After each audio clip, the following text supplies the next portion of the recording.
নমস্কার, ধন্যবাদ। বিগতন মুখার্জি, ওয়েস্টবেঙ্গল আসানসোল থেকে বলছি। আজ বাস্তু নিয়ে কিছু জিনিস অবশ্যই আলোচনা করছি। প্রথমেই বলবো, যে সমস্ত ছেলেরা যারা ফ্ল্যাট কিনছেন, বাড়ি বানাচ্ছেন, তারা বাস্তু কিন্তু অবশ্যই দেখাবেন। বাস্তু এমন একটা জিনিস, খুব ভাইটাল জিনিস।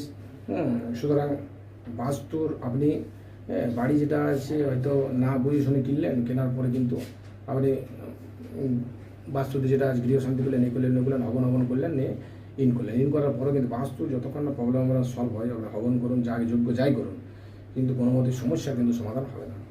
আপনি বাড়িতে হবন করে নিলেন, আপনি যাগযজ্ঞ করলেন, গৃহ শান্তি করলেন, যাই করুন, বাস্তুর প্রবলেম যতক্ষণ না সলভ হয়, বাড়িতে কিন্তু শান্তি থাকবে না।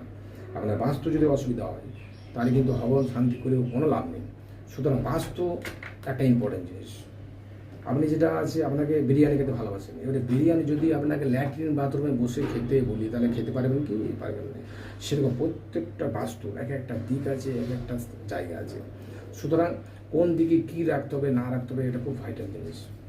আপনি ল্যাট্রিন বাথরুমে বসে বিরিয়ানি খেতে পারবেন না। আপনাকে যেটা আছে, সে কিচেনে হোক, ডাইনিং হলে হোক, আপনি খেতে হবে আরামসে বসে শান্তিতে খেতে, তবে আপনার খাওয়াটা হজম হবে। আপনার প্রচণ্ড খিদে লেগেছে, প্রচণ্ড আপনি ক্ষুধায় কাতর হয়ে আছেন, তৃষ্ণার্ত আছেন, আপনাকে যদি ল্যাট্রিন বাথরুমে যদি খেতে দেওয়া হয়, তাহলে খেয়ে নেবেন, কিন্তু ভিতরে একটা অরুচি ভাব থাকবে, যেটা হচ্ছে পরে হয়তো বমি হয়ে যাবে, অম্বল হয়ে যাবে, সেরকম। আমাদের বাস্তুতে প্রত্যেকটা দিকে প্রত্যেকটা দেবতা আছে। সুতরাং কোন দিকে কী রুম, বেডরুম কোন দিকে হবে, কোন দিকে ল্যাট্রিন হবে, কোন দিকে বাথরুম, কোন দিকে ড্রেনেজ সিস্টেম, কোন দিকে উঁচু, কোন দিকে কিন্তু কীরকম হওয়া দরকার, সেরকম প্রত্যেকটা সিস্টেমের মধ্যে আছে। সুতরাং এই দিকগুলো না হলে কিন্তু অসুবিধা। সেগুলো বারবার বলছি, বাস্তু আপনি যখনই বাড়ি বানাবেন, তার দেখে নেওয়া খুব আবশ্যক।